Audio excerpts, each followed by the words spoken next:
नमस्कार साथियों, सुप्रभात। स्वागत है आप सबका अपनी हिंदी साहित्य इतिहास की क्लास के अंदर। और अपनी प्रश्नोत्तरी चल रही थी 10,000 एमसीक्यू, जिसमें आपके 125 प्रश्न अब तक हो चुके हैं। और आज हम बात करेंगे 126 से लेके 150 तक के प्रश्नों के बारे में। और साथियों, जैसा कि आपको पता है, आज आपको एक खुशखबरी मिल चुकी है कि आपके पूरे 10,000 प्रश्नोत्तरी ही होगी। जैसे मुझे किसी जो लड़की है उसने कमेंट किया था मुझे कि मैम पूरे 10,000 प्रश्न करवाओगे ना। तो बिल्कुल मैं पूरे 10,000 प्रश्न आपके सामने आएंगे, तो आप बेफिक्र रहे। और इससे आपको बेनिफिट सबसे बड़ा यही है कि आप जैसे कोई कंटेंट पढ़े और आपको आदिकाल के इतने प्रश्न देखने को मिल रहे हैं, तो उस कंटेंट को आपको वापस दोबारा पढ़ने का मौका कहाँ मिल रहा है? तो प्रश्नोत्तरी के माध्यम से मिल रहा है। ठीक है, तो शुरुआत करते हैं हम आज फिर से अपनी क्लास का। जो अपना प्रश्न है 126 नंबर का प्रश्न है। और प्रश्न है आपके सामने, हजारी प्रसाद द्विवेदी जी द्वारा रचित कौन सा ग्रंथ इतिहास रचना नहीं है? क्या है प्रश्न आपके सामने? हजारी प्रसाद द्विवेदी जी हैं, इनके द्वारा कौन सा ग्रंथ इतिहास रचना नहीं है? आपके सामने पहला ऑप्शन है कबीर, दूसरा ऑप्शन आपके सामने है हिंदी साहित्य की भूमिका, और तीसरे प्रश्न के बारे में हम बात करते हैं हिंदी साहित्य का उद्भव एवं विकास, और चौथा जो ऑप्शन आपके सामने डी ऑप्शन वो है हिंदी साहित्य का आदिकाल। अगर हम इस प्रश्न के बारे में बात करें साथियों, तो अपने हजारी प्रसाद द्विवेदी जी हैं आदिकाल में। तो उन्होंने जो ग्रंथ लिखा था वो तीन ग्रंथ लिखे थे। कौन कौन से? हिंदी साहित्य की भूमिका, हिंदी साहित्य का उद्भव और विकास, और हिंदी साहित्य का आदिकाल। ये तीनों ग्रंथ जो है वो अपने आचार्य हजारी प्रसाद द्विवेदी जी हैं, इन्होंने लिखा था। और ये कबीर कोई ग्रंथ नहीं है। तो ये आपका ऑप्शन बिल्कुल सही हो जाएगा। कौन सा? ए नंबर का ऑप्शन आपका बिल्कुल सही उत्तर हो जाएगा। अगर हम बात करते हैं आचार्य हजारी प्रसाद द्विवेदी जी ने हिंदी साहित्य की भूमिका, ये ग्रंथ कब लिखा था? तो ये 1940 में ईस्वी में इन्होंने लिखा था। आगे हम बात करते हैं हिंदी साहित्य का उद्भव एवं विकास, इस ग्रंथ को कब लिखा था? तो 1952 ईस्वी में इन्होंने लिखा था।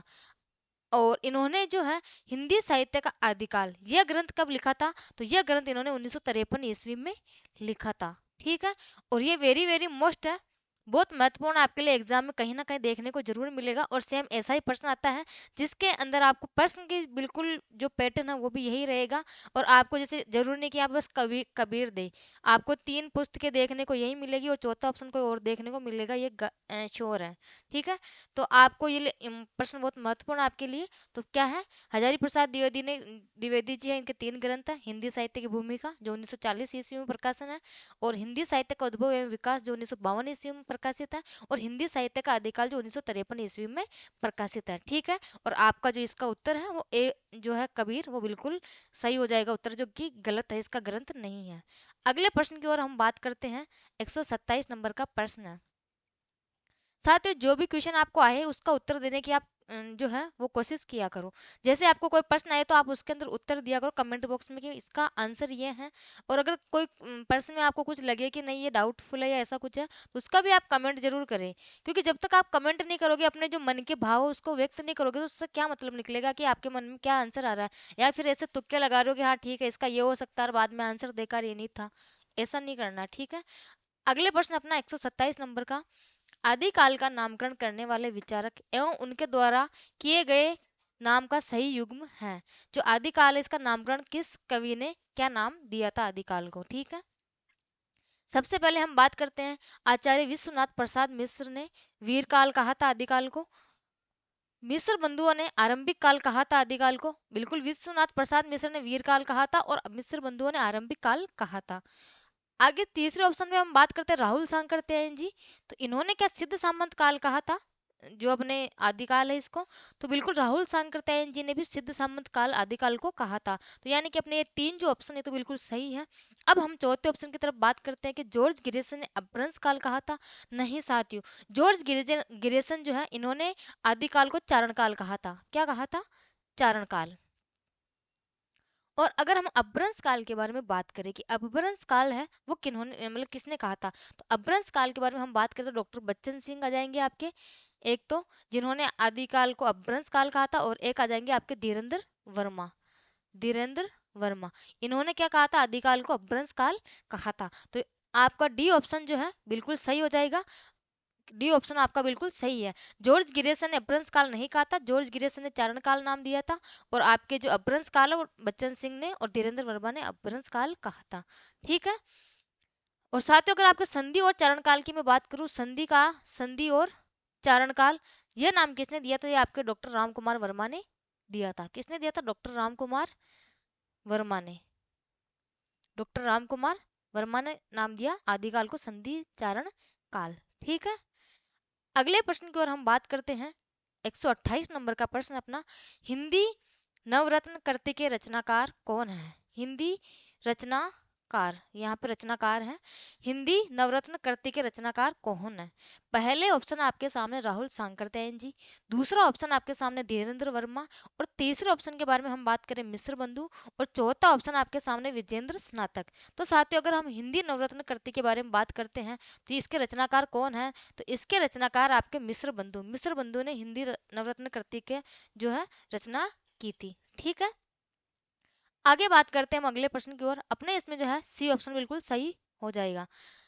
अगला प्रश्न अपना 129 नंबर का प्रश्न है, हिंदी साहित्य का इतिहास दर्शन, क्या है? हिंदी साहित्य का इतिहास दर्शन नामक ग्रंथ के लेखक कौन है? हिंदी साहित्य का इतिहास दर्शन नामक ग्रंथ के लेखक कौन है? पहला ऑप्शन आपके सामने विजेंद्र स्नातक, दूसरे ऑप्शन की तरफ हम बात करते हैं डॉक्टर नलिन विलोचन शर्मा, और सी ऑप्शन आपके सामने डॉक्टर नामवर सिंह, और चौथा ऑप्शन आपके सामने डॉक्टर विनय मोहन सिंह। तो साथियों हम हिंदी साहित्य इतिहास के बारे में बात करते हैं तो इस ग्रंथ के जो लेखक है वो कौन है? डॉक्टर नलिन विलोचन शर्मा इस ग्रंथ के लेखक माने जाते हैं। ठीक है। तो आपका बी ऑप्शन बिल्कुल सही उत्तर हो जाएगा। अगले प्रश्न की ओर हम बात करते हैं, आचार्य रामचंद्र शुक्ल ने कितनी पुस्तकों के आधार पर वीरगाथा काल का नामकरण किया है? साथियों बहुत महत्वपूर्ण प्रश्न है, मोस्ट लगा देती हूँ मैं, यहाँ से आपको क्वेश्चन जरूर देखने को मिलेंगे एग्जाम के अंदर। आचार्य रामचंद्र शुक्ल हैं, इन्होंने कितनी पुस्तकों के आधार पर वीरगाथा काल का नामकरण किया था?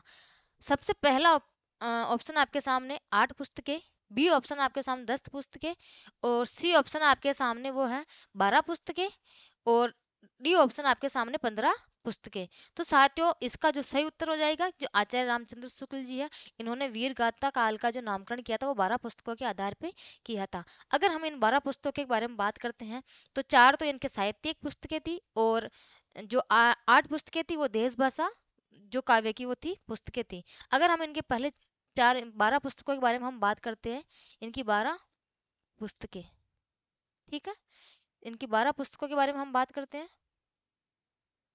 4 तो थी इनकी साहित्यिक पुस्तकें, साहित्यिक पुस्तकें। अगर हम इनके साहित्यिक पुस्तकों के बारे में बात करते हैं तो एक तो हो जाएगी इनकी विजयपाल रासो, जो इनके साहित्यिक पुस्तक है विजयपाल रासो। ठीक है। दूसरी हो जाएगी इनकी जो पुस्तक वो है हमीर रासो, हमीर रासो। तीसरी पुस्तक हो जाएगी इनकी कीर्तिलता, और चौथी पुस्तक हो जाएगी इनकी कीर्ति पताका, कीर्ति पताका। अगर हम इन पुस्तकों की बात करें साथियों तो ये चारों पुस्तकें अपभ्रंश भाषा में, अपभ्रंश अपभ्रंश भाषा में रचित हैं। कौन सी भाषा में? अपभ्रंश, अपभ्रंश भाषा में रचित। ठीक है। और अगली जो अपनी पुस्तकें हैं वो है 8 पुस्तकें, उनके बारे में भी हम बात करें। 8 पुस्तकें हैं वो है आपके देश भाषा काव्य, देश भाषा काव्य की पुस्तकें, काव्य की पुस्तकें वो कौन कौन सी हैं? तो इनके बारे में हम बात करते हैं। सबसे पहली आपके सामने खुमान रासो, खुमान रासो। दूसरी हो जाएगी आपके बीसल देव रासो, बीसल देव रासो। तीसरी हो जाएगी आपके पृथ्वीराज रासो,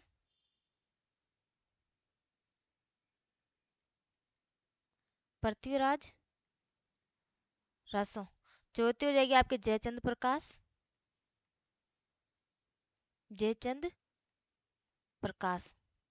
पांचवी हो जाएगी आपके जय मयंक जस चंद्रिका, जय मयंक जस चंद्रिका। कौन सी हो जाएगी? जय मयंक जस चंद्रिका। आगे हम छठे नंबर की पुस्तक के बारे में बात करें तो वो है परमाल रसो। परमाल रसो। सातवीं पुस्तक इनकी खुसरो की पहेलियां। खुसरो की पहेलियां। ठीक है। और अंतिम पुस्तक इनकी 8वें नंबर की वो है विद्यापति की पदावली। विद्यापति की पदावली। ठीक है। अब हम इसके बारे में बात कर रहे थे साथियों।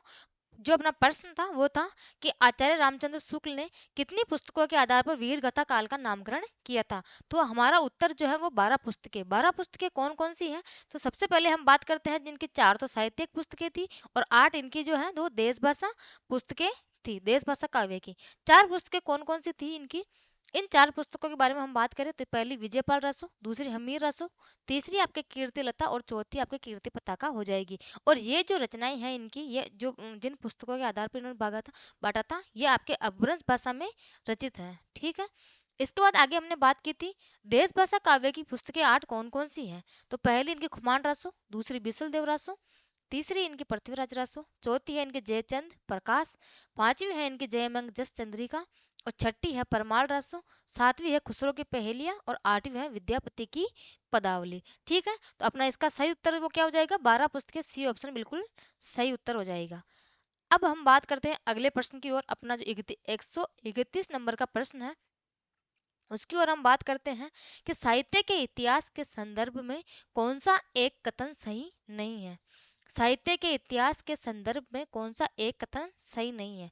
अगर हम बात करते हैं सबसे पहले ऑप्शन की तरफ, तो साहित्य इतिहास केवल तथ्यों का अन्वेषण मात्र है। जो साहित्य इतिहास है वो केवल तथ्यों का अन्वेषण मात्र है। बी ऑप्शन आपके सामने साहित्य इतिहास ऐतिहासिक चेतना से मुक्त नहीं होता है। जो साहित्य इतिहास है वो क्या ऐतिहासिक चेतना से मुक्त नहीं होता है। सी ऑप्शन आपके सामने साहित्य इतिहास वर्तमान की चेतना के परिप्रेक्ष्य में अतीत की सार्थकता की व्याख्या व्याख्या करता है। और चौथा ऑप्शन आपके सामने साहित्य इतिहास के द्वारा हम साहित्य की क्रांतिकारी भूमिका से परिचित होते हैं। तो साथियों हम अगर सही उत्तर के बारे में हम बात करते हैं, इसका जो सही उत्तर हो जाएगा वो हो जाए ए नंबर का ऑप्शन अपना, साहित्य इतिहास केवल तथ्यों का अन्वेषण मात्र नहीं है। ये ऑप्शन जो है वो आपका बिल्कुल सही उत्तर हो जाएगा। कौन सा? ए नंबर का ऑप्शन आपका बिल्कुल सही उत्तर हो जाएगा। बाकी बी ऑप्शन जो है आपके सामने साहित्य इतिहास ऐतिहासिक चेतना से मुक्त नहीं होता है, साहित्य इतिहास वर्तमान की चेतना के परिप्रेक्ष्य में अतीत की सार्थकता की व्याख्या करता है, और डी ऑप्शन है साहित्य इतिहास के द्वारा हम साहित्य की क्रांतिकारी भूमिका से परिचित होते हैं। तो आपका ए ऑप्शन है वो बिल्कुल सही हो जाएगा। ठीक है। अगले प्रश्न की ओर हम बात करते हैं। 132 नंबर का प्रश्न आपका वो है शिव सिंह सेंगर ने हिंदी का प्रथम कवि किसे माना है। साथियों आपका जो ये हिंदी का प्रथम जो है आपको हिंदी का प्रथम कवि, हिंदी का प्रथम कवि किस लेखक ने किसको माना है, अभी आपके सामने ये प्रश्न तो आपको करना ही है। इसके अलावा मैं आपको एक छोटी सी वीडियो दूंगी 5 मिनट की ऐसे या 7 मिनट की वीडियो दूंगी। उसके अंदर जैसे मैं आपको जो कंटेंट वो देने वाली हूँ, हिंदी का प्रथम कवि किसने किसको माना है, ये जो जितने भी अपने जो आदि हिंदी साहित्य का इतिहास है उसको लेके पूरे जितने भी आपके 35-40 जितने फैक्ट है वो सारे हिंदी जैसे किसने किसको प्रथम कवि मानना है, तो ये आपको एक साथ देखने को मिलेंगे कंटेंट। ठीक है। उसके बाद हम बात करते हैं जैसे अपने जो निबंध जैसे अपने निबंध है और कुछ उपन्यास है, तो जैसे प्रथम निबंध किसने क्या माना था, तो वो वाला कंटेंट भी आपको एक साथ देखने को मिल जाएगा। इसके बाद आगे हम मैं बात करती हूँ जैसे है ना कि आप लोगों के लिए सबसे बड़ी समस्या क्या होती है कि मैम जैसे मान लो कि एक साथ अगर हमारे को सारे ही जो है वो पंक्तियां हैं वो सारी एक जगह हो जाए तो काफ़ी अच्छा रहे, उससे कि आपको पढ़ने में थोड़ी प्रॉब्लम नहीं हो और बार बार पंक्ति भूलने का भी माइंड में वो नहीं रहे कि ये किसकी पंक्ति थी और कहाँ पढ़ी थी। तो आपके लिए इसके लिए बेटर क्या होगा कि जैसे मैं आपके आदिकाल के जितने भी कवि है उनकी पहले सारी कवियों की पंक्ति एक साथ करवा दूंगी। जैसे सरप्पा सरप्पा की जितनी पंक्तियां वो एक साथ करवा दूंगी। फिर जैसे आपके भक्ति काल के कवियों की पंक्तियां और फिर रीति काल के कवियों की पंक्तियां, उसके बाद आपके आधुनिक काल के कवियों की पंक्तियां आगे एक साथ करवा दूंगी। उसके बाद ऐसे ही मैं कथन के लिए भी करूंगी, जितने भी आपके जो महत्वपूर्ण महत्वपूर्ण कथन और पंक्तियां भी आपके महत्वपूर्ण ही लेऊंगी। ऐसा नहीं कि फालतू का कचरा एक्स्ट्रा मैटर ऐसा तो किताबों में बहुत भरा पड़ा है। अपने पास यहाँ के एक शॉर्ट नोट्स के रूप में हम चर्चा करेंगे। तो आपको जो जैसे कथन है, तो कथन भी जितने महत्वपूर्ण है, जैसे आपके आदिकाल के जो कथन है वो एक साथ करवा दूंगी, किसने किसको क्या कहा था, और वैसे भक्ति काल का, वैसे रीति काल का, और वैसे आधुनिक काल के जो भी कथन है जितने सारे, वो सारे आपको एक साथ करवा दूंगी, ठीक है। तो अब हम आप वापस अपने प्रश्न की ओर चर्चा करते हैं। अब अपना प्रश्न है, शिव सिंह सेंगर ने हिंदी का प्रथम कवि किसे माना है। अगर हम बात करते हैं शिव सिंह सेंगर की, इन्होंने हिंदी का प्रथम कवि है वो माना है आपके, पहला ऑप्शन आपके सामने पुंड या पुष्य कवि, दूसरा ऑप्शन आपके सामने सरप्पा, तीसरा ऑप्शन आपके सामने चंद्रबरदाई, और डी ऑप्शन आपके सामने स्वयंभू। अगर साथियों हम शिव सिंह सेंगर की बात करें, इन्होंने हिंदी का प्रथम कवि पुष्य या पुंड कवि को माना था, तो आपका ए ऑप्शन बिल्कुल सही हो जाएगा, ठीक है। अगर हम यहीं अगर अगले ऑप्शन की तरफ बात करते हैं कि सरप्पा को हिंदी का प्रथम कवि किसने माना था, तो सरप्पा को हिंदी का प्रथम कवि मानने वाले कौन है आपके, राहुल सांकृत्यायन जी। कौन है, राहुल सांकृत्यायन जी, सांकृत्यायन जी, ठीक है। अगले ऑप्शन की तरफ हम बात करें, चंद्रवरदाई को किसने माना था हिंदी का प्रथम महाकवि माना था, तो किसने माना था हिंदी का प्रथम महाकवि माना था, और वो किसने माना था इनको, शुक्ल जी ने। किसने माना था, आचार्य रामचंद्र शुक्ल जी ने। अगर हम चौथे ऑप्शन की तरफ बात करते हैं कि स्वयंभू को किसने हिंदी का प्रथम कवि माना था, तो वो माना था डॉक्टर राम कुमार वर्मा ने स्वयंभू को हिंदी का प्रथम कवि माना था, डॉक्टर राम कुमार वर्मा ने, ठीक है। तो अपना जो शिव सिंह सेंगर है, इन्होंने हिंदी का प्रथम कवि किसे माना, तो पुष्य या पुंड कवि को, ठीक है। आपका जो ऑप्शन है वो ए नंबर का ऑप्शन बिल्कुल सही हो जाएगा। अगले प्रश्न की ओर हम बात करते हैं। अगला प्रश्न अपना 133 नंबर का, आधुनिक काल को वर्तमान काल की संज्ञा देने वाले विद्वान हैं। जो आधुनिक काल है इसको वर्तमान काल की संज्ञा देने वाले विद्वान, किसने आधुनिक काल को वर्तमान काल कहा था। पहला ऑप्शन आपके सामने आचार्य रामचंद्र शुक्ल जी, बी ऑप्शन आपके सामने हजारी प्रसाद द्विवेदी जी, और सी ऑप्शन आपके सामने जॉर्ज गिरियसन, और डी ऑप्शन आपके सामने मिस्र बंधु। तो साथियों अगर यहाँ हम बात करते हैं कि आधुनिक काल को वर्तमान काल की संज्ञा किसने दी थी, तो मिस्र बंधुओं ने आधुनिक काल को वर्तमान काल की संज्ञा दी थी, ठीक है। तो यहाँ अपना ऑप्शन नंबर डी बिल्कुल सही उत्तर हो जाएगा। अगले प्रश्न की ओर हम बात करते हैं। 134 नंबर का प्रश्न है, गणपति चंद्रगुप्त ने किस साहित्य को धर्माश्रय में लिखित नहीं माना है। किस साहित्य को जो धर्माश्रय में लिखित नहीं माना, किसने, गणपति चंद्र गुप्त जी ने, ठीक है। सबसे पहले ऑप्शन के नंबर हम बारे में हम बात करते हैं। पहला ऑप्शन अपने आपके सामने संत काव्य परंपरा, बी ऑप्शन आपके सामने पौराणिक रीति परंपरा, सी ऑप्शन आपके सामने पौराणिक प्रबंध काव्य परंपरा, और डी ऑप्शन आपके सामने सूफी काव्य परंपरा। अगर साथियों हम इस प्रश्न के बारे में हम बात करते हैं, तो डॉक्टर गणपति चंद्र गुप्त जी हैं, इन्होंने धर्माश्रय में लिखित जो संत काव्य परंपरा है इसको माना था, और पौराणिक रीति परंपरा को भी माना था, और पौराणिक प्रबंध काव्य परंपरा को भी माना था। आपके जो अगला ऑप्शन है सूफी काव्य परंपरा, तो इसको धर्माश्रय में लिखित नहीं माना था, तो आपका डी ऑप्शन बिल्कुल सही उत्तर हो जाएगा, ठीक है। ये आपका विशेषताओं से संबंधित थोड़ा प्रश्न है, तो इसको आपको ध्यान में रखना है और पढ़ना है, ठीक है। अगली जो अपना क्वेश्चन है, आपके आरबीएससी कॉलेज व्याख्याता 2016 में आया हुआ प्रश्न है। साथियों आपको इस प्रश्नोत्तरी के माध्यम से सबसे बड़ा जो बेनिफिट आपको पता है क्या हो रहा है। जैसे आपको अभी तक आपके आरपीएससी सेकंड ग्रेड हुई, ठीक है। उसके बाद आपके आरपीएससी कॉलेज व्याख्याता के अंदर जितने पेपर हुए, और आपके जैसे नेट के अंदर जितने पेपर हुए, तो आपको जैसे आप ग्रेड फर्स्ट की तैयारी कर रहे हो, तो आपको ये पता लग रहा होगा कि जो आपके सेकंड ग्रेड में और पिछले जो पुराने प्रश्न है और फर्स्ट ग्रेड में कितने प्रश्न आए हैं, वो आपको आंखों के सामने देखने को मिल रहा है कि पुराने प्रश्न कैसे होते हैं और कैसे आते हैं आपके सामने। तो ये आपके जो इतने पुराने प्रश्न आप उनको ध्यान से देखो, और वैसा ही पैटर्न आगे पीछे आपको देखने को मिलेगा जो आपके आने वाले एग्जाम में प्रश्न होंगे, ठीक है।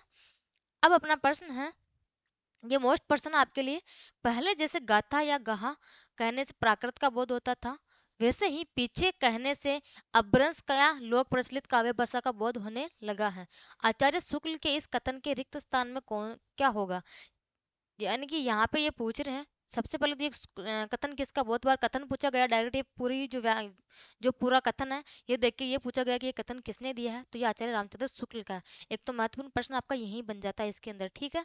और दूसरा प्रश्न है कि गाथा कहने से आपके प्राकृत का बोध होता है, तो वैसे ऐसा क्या आपके सामने ऑप्शन है कि क्या कहने से आपके अपभ्रंश या लोक प्रचलित काव्य भाषा का बोध होने लगा है। तो हम बात करते हैं पहले ऑप्शन की तरफ, चौपाई या चौपाई, दूसरा ऑप्शन आपका रासो या रासक, सी ऑप्शन आपके सामने दोहा या दूहा, और डी ऑप्शन आपके सामने छप्पे। तो साथियों, जैसे गाथा कहने या गहा कहने से प्राकृत का बोध होता है, वैसे दोहा या दूहा कहने से आपका अपभ्रंश या लोक प्रचलित काव्य भाषा का बोध होने लगा है। तो आपका सही उत्तर क्या हो जाएगा यहाँ पे, दोहा या दूहा। ठीक है, अगले प्रश्न की ओर हम बात करते हैं। रामचंद्र शुक्ल ने किस कवि को हिंदी का प्रथम महाकवि कहा है, घोषित किया है? आचार्य रामचंद्र शुक्ल ने किस कवि को हिंदी का प्रथम महाकवि घोषित किया है? अभी जस्ट थोड़ी देर पहले मैंने बताया था आपको कि रामचंद्र शुक्ल जी वो हिंदी का प्रथम महाकवि किसको मानते हैं, तो चंद्रवरदई को मानते हैं। तो यह आपका इसका जो सही उत्तर है वो हो जाएगा चंद्रवरदई। ठीक है, अगले प्रश्न की ओर हम बात करते हैं। उत्तर अपभ्रंश ही पुरानी हिंदी है, यह घोषणा करने वाले पहले विद्वान कौन थे? उत्तर अपभ्रंश ही पुरानी हिंदी है, यह घोषणा करने वाले पहले विद्वान कौन थे? अगर हम बात करें पहले ऑप्शन की तरफ, रामचंद्र शुक्ल जी, बी ऑप्शन आपके सामने ग्रियर्सन, सी ऑप्शन आपके सामने चंद्रधर शर्मा गुलेरी जी, और डी ऑप्शन आपके सामने सुनीति कुमार चटर्जी। साथियों, ये आपका जो प्रश्न है आरपीएससी टीचर ग्रेड सेकंड 2014 के अंदर आया हुआ है। और साथियों, आपके सामने मैं एक जो है वो महत्वपूर्ण बात रखना चाहती हूँ कि अगर किसी को ये पीडीएफ की जरूरत होती है, कि मान लो कि हमें पीडीएफ चाहिए मैम, तो आपको ये पीडीएफ हमारे टेलीग्राम चैनल है प्रबोध क्लासेज के नाम से आप सर्च करोगे, तो आपका जो हमारा यूट्यूब चैनल है, सेम वही लोगो जो आपको है वो टेलीग्राम पे देखने को मिलेगा। तो आप इंग्लिश में सर्च करना प्रबोध क्लासेज, तो आपको वहां जाके हमारा टेलीग्राम चैनल ज्वाइन करना है। और उसके बाद आपको वहां जाके फाइल्स में जाके आपको ढूंढोगे ना, तो फाइल्स में जाने के बाद आपको हमारे जो पीडीएफ है अब तक के जितने अपने जैसे आज 150 प्रश्न खत्म हो जाएंगे, तो आपको 150 प्रश्न तक की जो पीडीएफ है वहां देखने को मिल जाएगी। ठीक है, तो आप वहां से जाकर डाउनलोड करके आराम से पढ़ सकते हैं, या फिर आप एक एक प्रश्न को आराम से अपने पास रजिस्टर बनाओ अच्छा सा मोटा सा, और एक एक प्रश्न की व्याख्या समेत जैसे मैं बता रही हूँ वैसे आप व्याख्या समेत अभी से लिखना शुरू कर दो, ताकि आपका उससे क्या कंटेंट एकदम क्लियर हो जाएगा। अब हम इस प्रश्न के बारे में बात करते हैं। उत्तर अपभ्रंश ही पुरानी हिंदी है, यह घोषणा करने वाले पहले विद्वान कौन थे? तो यह आपके पहले विद्वान थे चंद्रधर शर्मा गुलेरी जी। और ये मैंने आपको जब मैंने अपना जो यूट्यूब चैनल है इसके ऊपर हिंदी साहित्य के इतिहास की आपके आदिकाल से शुरुआत क्लासेस चल रही हैं, और अभी आपके जो है उसके अंदर आपके रासो साहित्य चल रहा है, और आप देख सकते हो आपने जो ये क्वेश्चन आपको सारे अपने जो कंटेंट है उसमें मैंने पढ़ाया है, उसमें सब में आपको ये एक एक प्रश्न देखने को मिल जाएगा। आप चाहो तो मेरे उससे भी एक बार जो है जाके वीडियो पे, और आप आराम से हिंदी साहित्य के इतिहास की क्लासें यहाँ से ले सकते हो। अगर आप एक ही टीचर की क्लास से देख रहे हो ना, तो ज़्यादा बेनिफिट मिलेगा, क्योंकि आपका कंटेंट एक साथ क्लियर होगा और आपके वहीं से क्वेश्चन देखने को मिलेगा। ठीक है, अगले प्रश्न की बात करते हैं हम। 138 नंबर का प्रश्न है आपका। अपभ्रंश का वाल्मीकि किस कवि को कहा गया है? अपभ्रंश का वाल्मीकि किस कवि को कहा गया है? यह आपके आरपीएससी सेकंड ग्रेड एग्जाम 2013 के अंदर क्वेश्चन आया हुआ है।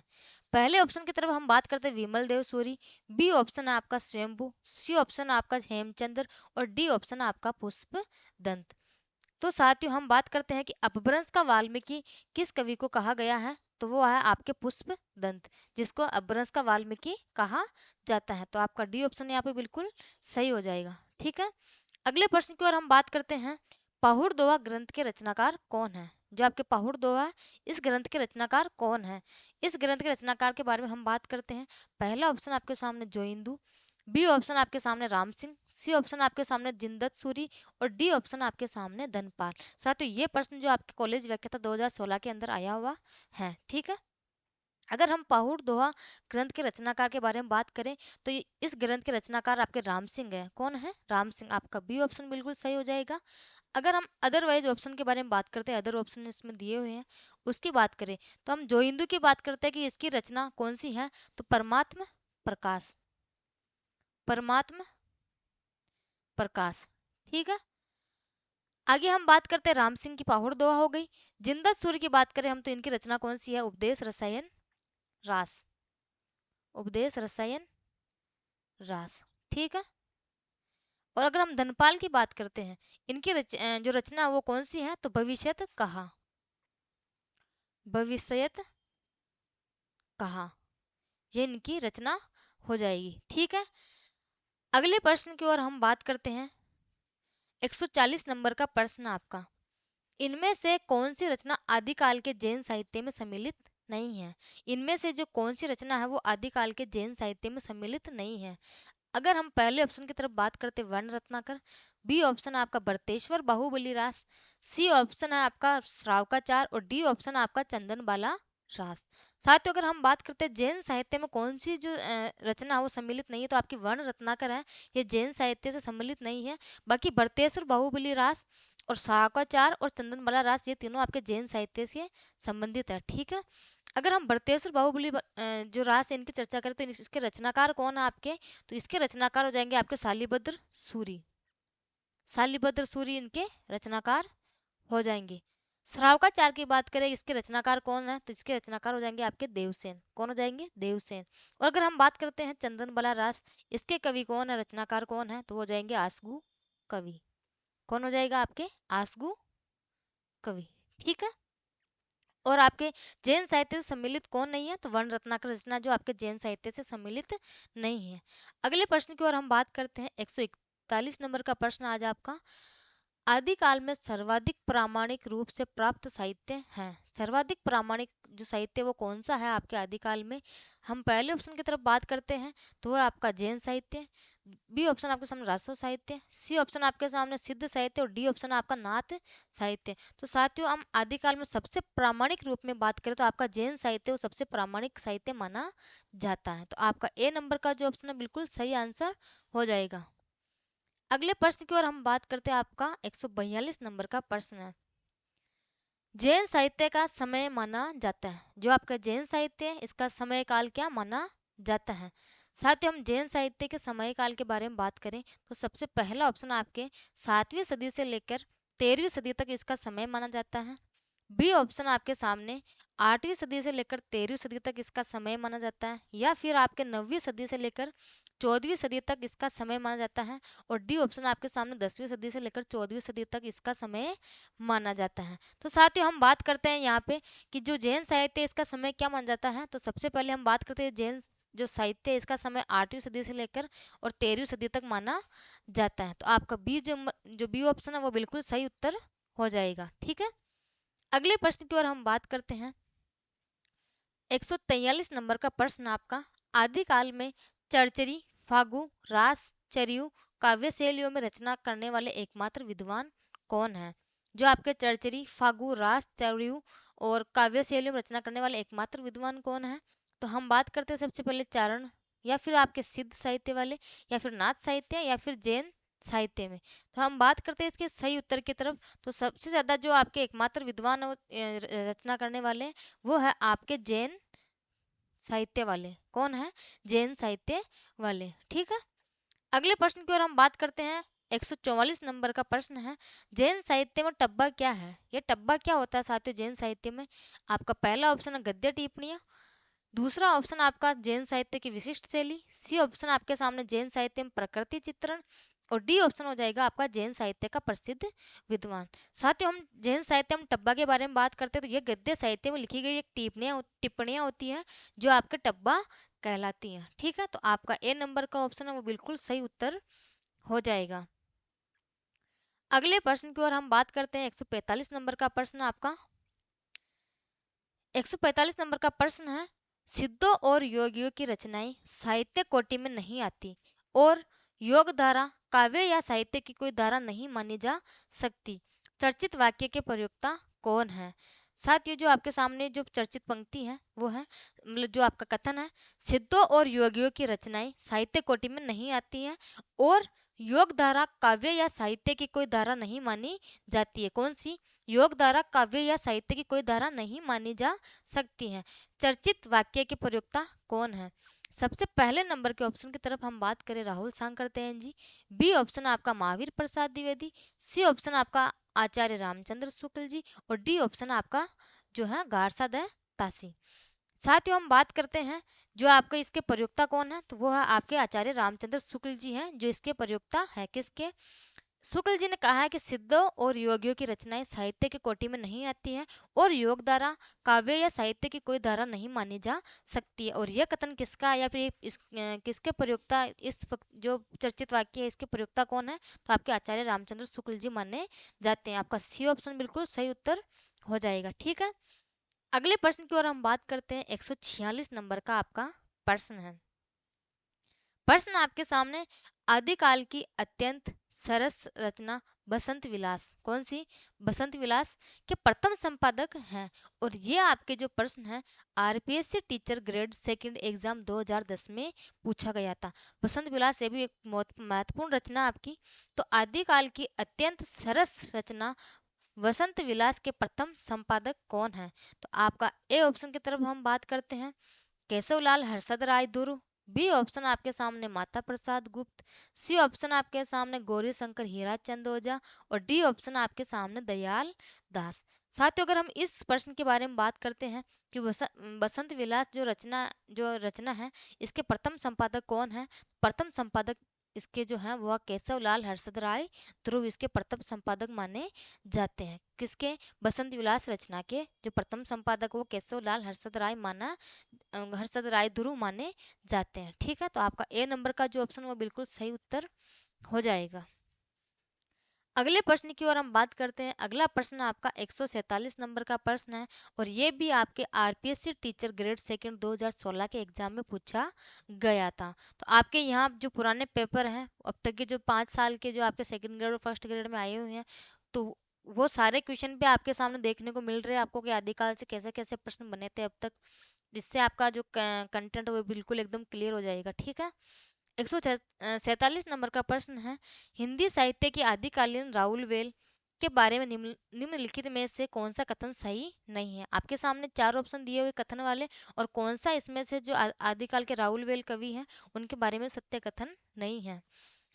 पहले ऑप्शन की तरफ हम बात करते हैं, यह एक शिलांकित कृति है यानी रचना है, यह एक शिलांकित रचना है।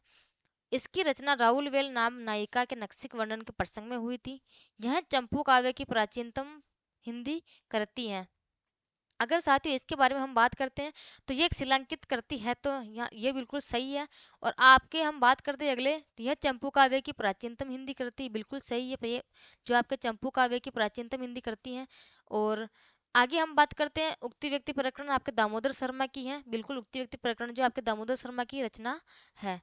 अगर बी ऑप्शन के बारे में बात करते हैं तो ये नायिका के नक्सिक वर्णन के प्रसंग में नहीं हुई थी। ठीक है, तो आपका बी ऑप्शन बिल्कुल सही उत्तर हो जाएगा। अगले प्रश्न की ओर हम बात करते हैं, 148 नंबर का प्रश्न आज का आपका, और वो है, इनमें से कौन सा तथ्य सत्य नहीं है? यह आपके आरपीएससी ग्रेड फर्स्ट संस्कृत विभाग 2020 के अंदर पूछा गया हुआ प्रश्न है। राहुल वेल में नायिका का नक्सिक वर्णन है। ए ऑप्शन आपका राहुल वेल में जो है वो नायिका का नक्सिक वर्णन है। और इसके बाद आगे हम बात करते हैं, बी ऑप्शन आपका उक्ति व्यक्ति प्रकरण एक व्याकरण ग्रंथ है। बिल्कुल, आपका जो उक्ति व्यक्ति प्रकरण वो एक व्याकरण ग्रंथ है। राहुल वेल में सिर्फ नायिका का नक्सिक वर्णन है, बिल्कुल नायिका का नक्सिक वर्णन इसमें दिया हुआ है। वर्ण रत्नाकर में काव्य शास्त्रीय तत्वों का विवेचन है।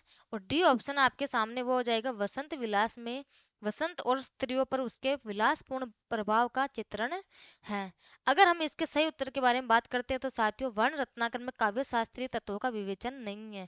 इसमें काव्य शास्त्रीय तत्वों का विवेचन बिल्कुल भी नहीं है। बाकी आपके वसंत विलास में वसंत और स्त्रियों पर उसके विलासपूर्ण प्रभाव का चित्रण भी दिया गया है। ठीक है, जो वसंत विलास रचना है इसके अंदर उनकी स्त्रियों पर उनके विलासपूर्ण प्रभाव का चित्रण दिया हुआ है। तो आपके इसके हम सही उत्तर के बारे में बात करें तो सी ऑप्शन है, सी नंबर का ऑप्शन आपका बिल्कुल इसका सही उत्तर हो जाएगा। ठीक है, अगले प्रश्न की ओर हम बात करते हैं, 149 नंबर का प्रश्न है, बसंत विलास में दोहों की संख्या कितनी है? अगर हम बसंत विलास में दोहों की संख्या के बारे में बात करें, ए ऑप्शन आपके सामने 74, बी ऑप्शन आपके सामने 84, सी ऑप्शन आपके सामने 100 और डी ऑप्शन आपके सामने 150 यानी 150। तो आपका जो इसमें सही ऑप्शन हो जाएगा, उत्तर हो जाएगा, वो हो जाएगा बी ऑप्शन, बिल्कुल सही उत्तर हो जाएगा। जो बसंत विलास है इसमें दोहों की संख्या कितनी मानी गई है? तो 84 मानी गई है। ठीक है, अगले प्रश्न की ओर हम बात करते हैं और आज का अपना अंतिम प्रश्न है, 150 नंबर का प्रश्न, विद्यापति का जन्म माना जाता है। अगर साथियों हम विद्यापति के जन्म के बारे में बात करते हैं तो आपके सामने ए ऑप्शन है 1335, बी ऑप्शन आपके सामने 1370 और सी ऑप्शन आपके सामने 1380 और डी ऑप्शन आपके सामने 1460 ईस्वी। ठीक है, अगर हम इनके जन्म के बारे में बात करते हैं तो इनका जन्म हुआ था 1380 ईस्वी में। तो आपका सी ऑप्शन है वो बिल्कुल सही उत्तर हो जाएगा। तो साथियों, आज अपनी फिर हुई यहाँ पे 25 क्वेश्चनों की प्रश्नोत्तरी फिर से खत्म, और अपन कर चुके हैं अब तक 150 प्रश्न कंप्लीट।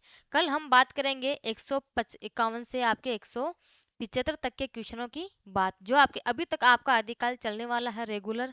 जहां तक मैं कोशिश करूंगी आपके कम से भी कम आदिकाल के 700 800 हो सकता है 1000, इतने प्रश्न तो आपके सामने आदिकाल के लेके ही आऊंगी, जिससे आपका जितना भी पढ़ा हुआ कंटेंट है वो एक साथ क्लियर क्वेश्चनों के माध्यम से हो जाए। और पुराने क्वेश्चन आपने एग्जाम में देखे हैं तो कैसे क्वेश्चन आपके सामने अब तक बने हैं आदिकाल में से, तो वो सारे प्रश्न भी आपके सामने आने वाले हैं। ठीक है, तो इसी खुशखबरी के साथ आपके 10,000 प्रश्नोत्तरी की जो एमसीक्यू चल रही है, तो इसी के साथ आज के लिए धन्यवाद।